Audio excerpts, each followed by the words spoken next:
ಶೋಭಾ ಕರಂದ್ಲಾಜೆ ಗೆಲುವಿಗೆ ಪಣ ತೊಟ್ಟಿದೆ ಬಿಜೆಪಿ. ಬೆಂಗಳೂರು ಉತ್ತರದಲ್ಲಿ ವಿಜಯೇಂದ್ರ ಕ್ಯಾಂಪೇನ್ ನಡೆಸ್ತಾ ಇದ್ದಾರೆ. ರೋಡ್ ಶೋ ಮೂಲಕ ಬಿರುಸಿನ ಪ್ರಚಾರ ನಡೆಸ್ತಾ ಇದ್ದಾರೆ. ಮಹಾಲಕ್ಷ್ಮಿ ಲೇಔಟ್ನ 7 ವಾರ್ಡ್ಗಳಲ್ಲಿ ರೋಡ್ ಶೋ ಮಾಡಿದ್ರು. ಶಾಸಕ ಗೋಪಾಲಯ್ಯ, ಮಾಜಿ ಉಪ ಮೇಯರ್ ಹರೀಶ್ ಭಾಗಿಯಾಗಿದ್ರು. ಬಿಜೆಪಿ ರಾಜ್ಯಾಧ್ಯಕ್ಷ ವಿಜಯೇಂದ್ರ ಭರ್ಜರಿ ರೋಡ್ ಶೋ ಮಾಡಿದ್ರು. ಮಾಜಿ ಶಾಸಕ ನರೇಂದ್ರ ಬಾಬು ರೋಡ್ ಶೋಗೆ ಸಾಥ್ ನೀಡಿದ್ರು.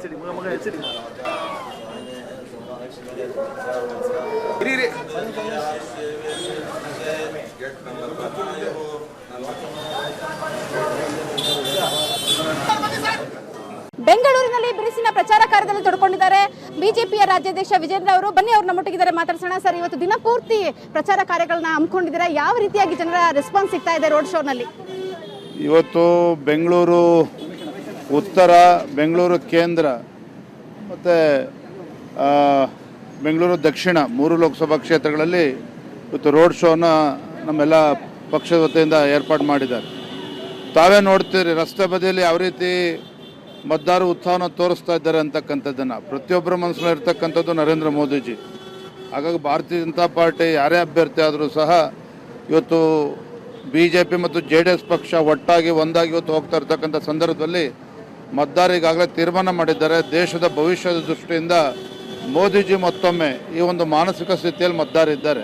ಅದು ಮೇಲ್ನೋಟಕ್ಕೆ ಕಾಣ್ತಾ ಇದೆ ಎಲ್ಲ ಕಡೆನೂ ಕೂಡ. ಬೆಂಗಳೂರು ಉತ್ತರದಲ್ಲಿ ಪ್ರಚಾರವನ್ನ ಮಾಡ್ತಾ ಇದ್ದೀರಾ ಈಗ ಸದ್ಯದಲ್ಲಿ. ಸೊ ಬೆಂಗಳೂರು ಉತ್ತರಕ್ಕೆ ಅಂದ್ರೆ ಬೇರೆ ವಿಭಾಗದಿಂದ, ಬೇರೆ ಕ್ಷೇತ್ರದಿಂದ ತೆಗೆದುಕೊಂಡು ಬಂದು ಶೋಭಾ ಕರಂದ್ಲಾಜೆ ಅವ್ರನ್ನ ನಿಲ್ಲಿಸಿದಂಥದ್ದು. ಇಲ್ಲೇ ಕಾರ್ಯಕರ್ತರಲ್ಲಿ ಸಾಕಷ್ಟು ಭಿನ್ನಾಭಿಪ್ರಾಯ ಇತ್ತು. ಅವೆಲ್ಲವನ್ನು ಕೂಡ ಸರಿದೂಗಿಸಿದ್ರ?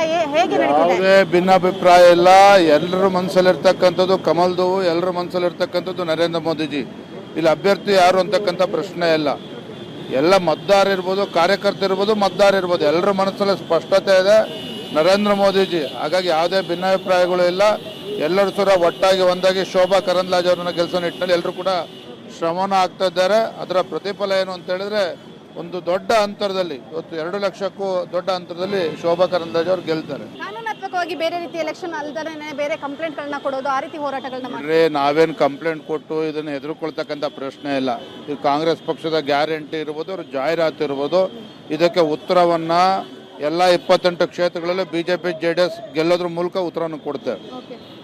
ಗ್ಯಾರಂಟಿ ಯೋಜನೆನೇ ಇಟ್ಕೊಂಡು ನಾವು ಎಲೆಕ್ಷನ್ ಗೆಲ್ತೀವಿ ಅನ್ನುವಂಥ ಮಾತುಗಳನ್ನ ಕೂಡ ಕೇಳ್ತಾ ಇದ್ದಾರೆ. ಸೊ ನಿಮ್ಗೆ ಏನ್ ಅನ್ಸುತ್ತೆ? ಈಗಾಗಲೇ ಪ್ರಚಾರದಲ್ಲಿ ಇದ್ದೀರಾ, ಗ್ಯಾರಂಟಿಯ ಒಂದು ಹವಾ ಇದೆ ಅಂತ ಅನ್ಸುತ್ತೆ? ಕಾಂಗ್ರೆಸ್ ಪಕ್ಷದವರು ಅಯೋಗ್ಯರಿದ್ದಾರೆ. ಹಾಗಾಗಿ ಇವ್ರು ಏನಿರ್ತಕ್ಕಂಥ ಭ್ರಮೆನಲ್ಲಿದ್ದಾರೆ ಕಾಂಗ್ರೆಸ್ ಪಕ್ಷದವರು. ಮತದಾರ ಇವತ್ತು ಮೋದಿಜಿ ಮತ್ತೊಮ್ಮೆ ದೇಶದ ಬಗ್ಗೆ ನೋಡ್ತಾ ಇದ್ದಾರೆ ಹೊರತು ಇವ್ರು ಗ್ಯಾರಂಟಿಗಳ ಬಗ್ಗೆ ನೋಡ್ತಾ ಇಲ್ಲ.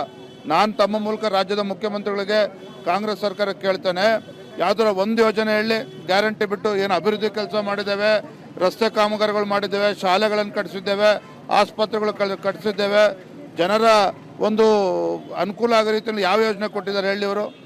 ಹಾಗಾಗಿ ಯಾವುದೋ ಭ್ರಮೆನಲ್ಲಿದ್ದಾರೆ. ಇದು ಯಾವುದು ಕೂಡ ಅವರಿಗೆ ಮತ ಪರಿವರ್ತನೆ ಆಗೋದಿಲ್ಲ. ಇವತ್ತು ಮೋದಿಯವರ ಜನಪ್ರಿಯತೆ, ಅದನ್ನು ಮತವನ್ನು ಪರಿವರ್ತನೆ ಮಾಡ್ತಕ್ಕಂಥ ಶಕ್ತಿ ನಮ್ಮ ಕಾರ್ಯಕರ್ತರಲ್ಲಿದೆ, BJP JDS ಪಕ್ಷದ ಕಾರ್ಯಕರ್ತರಲ್ಲಿದೆ. ಅದು ಇದಿಷ್ಟು ವಿಜಯೇಂದ್ರ ಅವರ ಮಾತು. ಗ್ಯಾರಂಟಿಯ ಯೋಜನೆಗಳು ಮತವಾಗಿ ಪರಿವರ್ತನೆ ಆಗೋದಿಲ್ಲ. ಇವತ್ತು ದಿನಪೂರ್ತಿ ನಾನು ಬೆಂಗಳೂರಿನ 3 ಕ್ಷೇತ್ರಗಳಲ್ಲೂ ಕೂಡ ಪ್ರಚಾರದಲ್ಲಿ ಕೈಗೊಂಡಿದ್ದೇನೆ. ಸೊ ಯಾವುದೇ ರೀತಿಯಾದಂಥ ಮತವಾಗಿ ಪರಿವರ್ತನೆ ಆಗುತ್ತೆ ಗ್ಯಾರಂಟಿ ಯೋಜನೆಗಳು ಅಂತಕ್ಕಂಥದ್ದು ಕಾಂಗ್ರೆಸ್ನವರ ಸುಳ್ಳು ಭರವಸೆಗಳು ಅಂತಕ್ಕಂಥ ಮಾತನ್ನ ಹೇಳಿದ್ದಾರೆ. ಕ್ಯಾಮರಾ ಪರ್ಸನ್ ಅಂಜನ್ ಮೂರ್ತಿ ಜೊತೆ ರಕ್ಷಾ, ಏಷ್ಯಾನೆಟ್ ಸುವರ್ಣ ನ್ಯೂಸ್, ಬೆಂಗಳೂರು.